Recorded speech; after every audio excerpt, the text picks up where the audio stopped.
আজকে সকালে আমরা আমি ট্রাফিকের তেলেমুরা ট্রাফিক ইউনিটের এএসআই ইন্দ্রজিৎ বর্মা এবং তেলেমুরা থানা স্টাফ আমরা তেলেমুরার যে হাইব্রিড নাকা পয়েন্ট আছে সেখানে আমরা ভেহিকল চেকিং করছিলাম।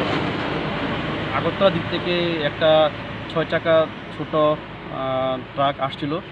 এরপরে গাড়িটিকে আমরা সার্চ করার পরে গাড়িটি থেকে আমরা টোটাল 42টি প্যাকেট মোট 380 কেজি গাঁজা উদ্ধার করি এবং গাড়িটি থেকে দুজনকে আমরা ধরতে সক্ষম হই। স্যার উদ্ধারকৃত গাঁজাগুলির আনুমানিক বাজার মূল্য তো লক্ষাধিক টাকা অবশ্যই হবে। স্যার যাদের ধরা হয়েছে তাদের নাম টাম কিছু কি জানা গেছে? এখনও তদন্ত চলছে, পরে বলা যাবে। স্যার কোন জায়গা থেকে গাঁজাগুলি লোডিং হয়েছে এ ব্যাপারে কি কোনো তথ্য রয়েছে? প্রাথমিক যে জিজ্ঞাসাবাদ আমরা করেছিলাম, ওরা বলেছিল যে খয়েরপুরের যে বাইপাস আছে সেখানে নাকি কাল রাতে গাঁজাগুলি কোনো একটা ছোটো গাড়ি দিয়ে এনে লুট করেছিল, এতটুকু বলেছিল। কোন দিকে গাড়িটা কোথায় যাচ্ছিল? কোন জায়গা থেকে কোন জায়গায় গাড়িটা ওরা বলছিল গাড়িটা পাঞ্জাব যাচ্ছে, গাড়িটা পাঞ্জাব থেকে এসেছিল এবং এইগুলি নিয়ে এটা পাঞ্জাব যাচ্ছে। স্যার এখন পর্যন্ত জানা গেছে? এখনও তদন্ত চলছে, এখন আমরা পাইনি, দেখছি চেষ্টা করে।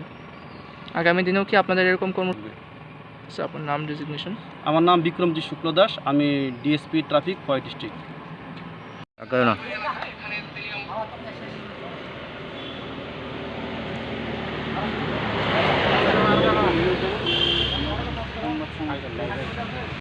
দাদা আমি আসি কেন দাদা পাঁচটা মিললে মানে একটা রোজ নেব।